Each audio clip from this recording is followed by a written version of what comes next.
Gonometría. Deriva del griego gonión, ángulo, y metrón, medición. Objetivo: evaluar la posición de una articulación en el espacio. En este caso se trata de un procedimiento estático que se utiliza para objetivizar y cuantificar la ausencia de movilidad de una articulación. Evaluar arca de movimiento de una articulación de cada uno.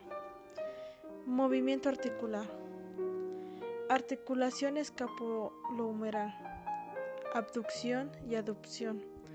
Posición: paciente de cúbito dorsal, escápula estabilizada contra la camilla, hombro en posición o codo o posición, antebrazo.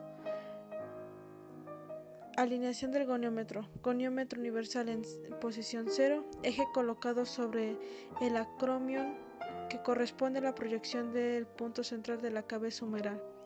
Brazo fijo, alineado con la línea medioaxiliar paralelo al esternón. Brazo móvil, alineado con la línea media longitudinal del húmero tomado en el reparo óseo, el epicóndilo y superpuesto sobre el brazo fijo. Gonometría en flexión sobre escapulohumeral.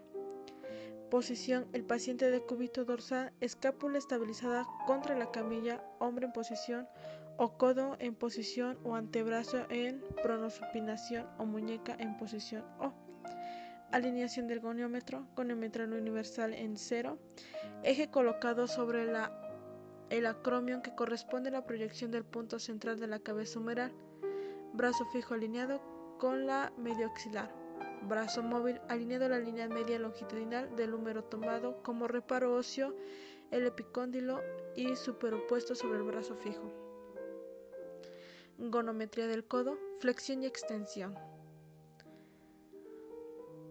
Posición: paciente de cúbito dorsal con el brazo apoyado sobre la almohada, miembro superior en posición O, alineado del goniómetro. Goniómetro universal en 0, eje colocado sobre la proyección del hueso piramidal. Brazo fijo, alineado con la línea media longitudinal del cúbito. Brazo móvil, alineado con la línea media longitudinal del quinto metacarpiano. Pronación y supinación.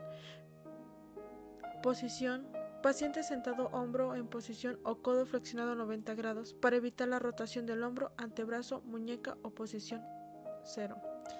Alineación del goniómetro. Goniómetro universal en 0, eje para la supinación.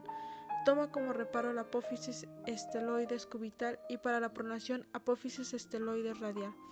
Brazo fijo, se alinea con el paralelo a la línea media longitudinal del húmero. Brazo móvil, para la supinación se alinea para la cara palmar del antebrazo, para la pronación con la cara dorsal del antebrazo. Movimiento pasivo.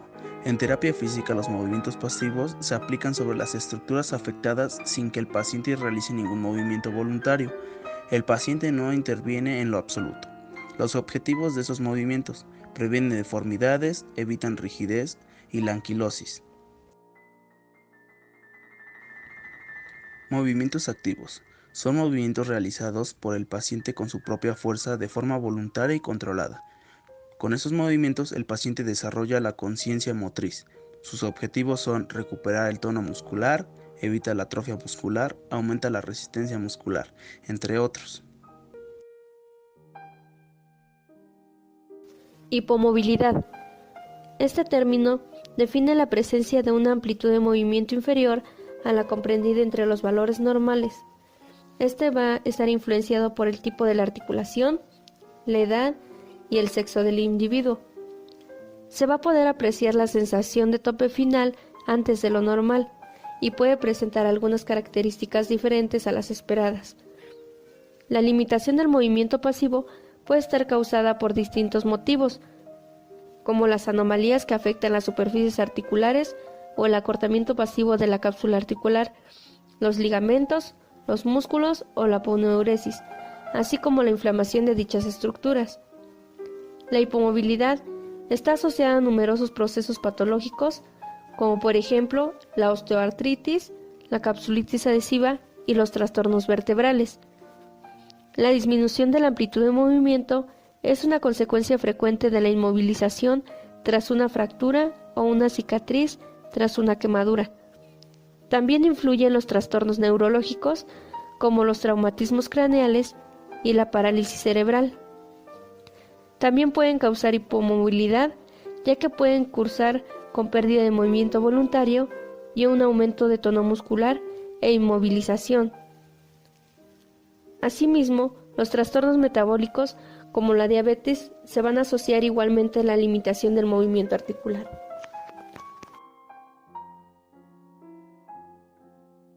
Hipermovilidad. Este término se refiere al aumento de la amplitud de movimiento pasivo que sobrepasa los valores normales para la articulación determinada, teniendo en cuenta la edad y el sexo del individuo. Esta se debe a la laxitud de determinadas estructuras blandas como los ligamentos, las cápsulas y los músculos que normalmente impiden los movimientos excesivos de la articulación. En algunos casos se debe a anomalías que afectan las superficies articulares. Algunas causas frecuentes son traumatismos articulares. También se observan determinados trastornos hereditarios del tejido conjuntivo, como el síndrome de Ehlers-Danlos, el síndrome de Marfan y la artritis reumatoide, asimismo también la osteogénesis imperfecta. Este síndrome de hipermovilidad describe a los individuos sin ninguna otra alteración con hipermovilidad generalizada acompañada de síntomas musculoesqueléticos. Se considera que la laxitud articular presente en estos individuos se debe a un trastorno hereditario del colágeno. Tradicionalmente, el diagnóstico del síndrome de hipermovilidad se establece al descartar la presencia de otros procesos, alcanzar una puntuación de al menos 4 puntos en la escala de Beighton y presentar durante al menos 3 meses una artralgia que afecta a un mínimo de 4 articulaciones. Patrón capsular. James Siriax hizo esta gran aportación para el mundo de la patología musculoesquelética y terapia manual hace algunos años. Algunas de las principales articulaciones es la articulación temporomandibular, que el patrón capsular es apertura de la boca, columna cervical, y igualar la limitación, inclinación lateral y rotación de la esternoclavicular y acromioclavicular, dolor en rangos extremos, hombro, rotación externa, aducción y rotación interna, codo, es más limitado a la flexión que la extensión, radiocubital distal, rangos completos pero con dolor al final del movimiento, muñeca, igual limitación a la flexión que extensión, cadera, rotación interna, extensión, aducción, flexión y rotación externa, la subvastragalina, limitación a la inversión mediotarsiana, limitación a la flexión dorsal, flexión plantar, aducción y rotación interna y aducción metatarsofalangica del primer dedo, es más limitada a la tensión que la flexión, y metatarsofalangica del segundo y quinto dedo tiende a fijarse en extensión con flexión de las interfalángicas. Tablas de registro. Las mediciones goniométricas se recogen en tablas numéricas, cuadros o textos escritos en informaciones de la exploración. Independientemente del método utilizado, los datos deben ofrecer la información suficiente para permitir interpretación correcta de la medición. Se recomienda incluir los siguientes datos de la hoja de registro: nombre del individuo, edad y sexo, nombre del examinador, fecha y hora de la medición, modelo y marca del goniómetro utilizado, lado del cuerpo articular y movimiento explorado, por ejemplo, flexión de la rodilla izquierda, amplitud de movimiento, señalando el número de grados del comienzo y del final del movimiento, tipo de movimiento que va a explorar, es decir, pasivo o activo.